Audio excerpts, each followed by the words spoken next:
Today we're going to be talking about circles, and the biggest thing to talk about with circles is that it's the set of all points in a plane at a given distance from a point in the plane. What does that mean? Well, I'm going to draw a circle. Well, really, I'm going to highlight one that's already here.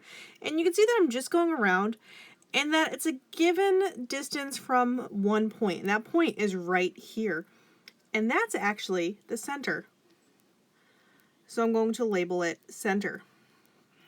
And something else that we can remember about circles is that they are 360 degrees. Now that's really important because as we go, we're going to learn about the different terminology of circles and the lines on. So first what we're looking at is a diameter. The diameter is a segment that contains the center of a circle and 2 points on the circle. This is also considered to be a chord. We'll get to a chord in a minute, so don't worry about that. So when I'm looking, so here's my center, and I'm marking the center in red. So that means that the diameter goes directly through the center from one side of the circle to the other side. And we have to remember that it has to go directly through the center from one side of the circle to the other side. Next, we have the radius. Now the radius is a length of a segment from the center to any point on the circle. So my radius is right here. So it's going from the center of the circle to one side of the circle. Okay, now let's continue. We said something about a chord when we were talking about a diameter. So here's my center, and I said that this is the diameter. Oops, let me write that in a pen, not a highlighter. So we said this is a diameter.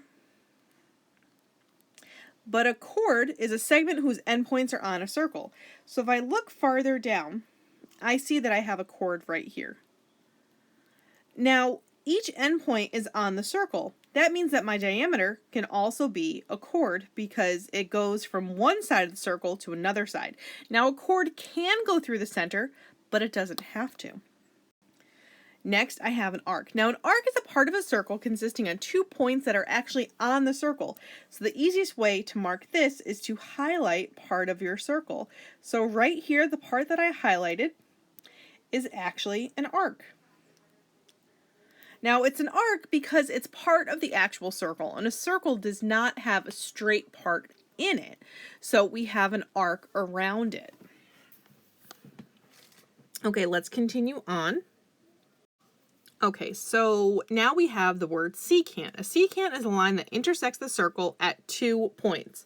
So what I'm looking for now is a line that intersects at 2 points. So I have a line here that intersects on the left and the right, and I highlighted that in red. And that's a secant. Now a secant is going into and out of the circle. We have one more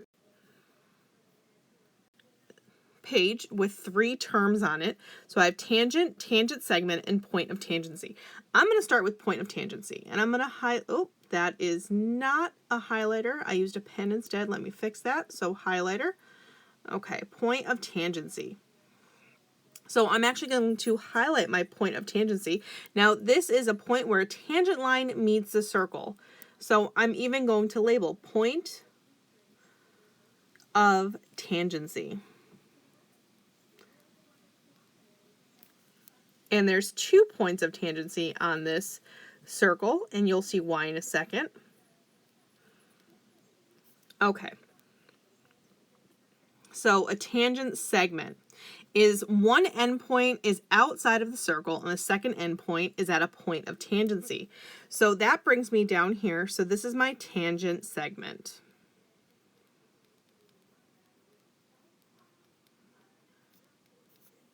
And then I have a tangent. Now a tangent is a full line that intersects with the circle at a point called the point of tangency.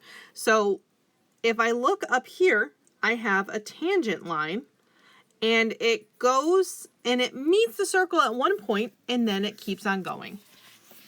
And those are the different parts of a circle, and we'll talk more about circles in the coming days.